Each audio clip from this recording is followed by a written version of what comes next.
ফিরে এসে অফিসের চেয়ারে জগদ্ধাত্রীকে বসিয়ে দিল দুর্গা। হ্যাঁ বন্ধুরা, জগদ্ধাত্রী ধারাবাহিকে ইতিমধ্যেই আমরা দেখতে পেয়েছি যে দুর্গা মুখার্জি বাড়ি থেকে শ্বশুর বাড়িতে চলে যাওয়ার পর থেকেই মুখার্জি বাড়িতে নতুন রাজনীতি সৃষ্টি হয়েছে।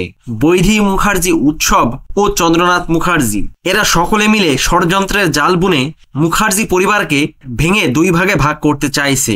বিশেষ করে বৈধি মুখার্জি ও উৎসবের পরিকল্পনা হচ্ছে অফিসের চেয়ারটার দখল নিতে আর সেই চেয়ারে উৎসবকে বসাতে, যাতে পুরো মুখার্জি পরিবারের নিয়ন্ত্রণ তাদের হাতে থাকে। তবে কৌশিক মুখার্জি সাফ জানিয়ে দিয়েছে যে কোনো রকম ভাগাভাগি চলবে না, সবাই যেভাবে মিলেমিশে ছিল এতদিন ঠিক সেভাবেই সবকিছু থাকবে। কিন্তু বৈধি মুখার্জি ও উৎসব তো এত সহজে হাল ছেড়ে দেওয়ার মানুষ নয়, আর তাই তারা একের পর এক ষড়যন্ত্র করতেই থাকে।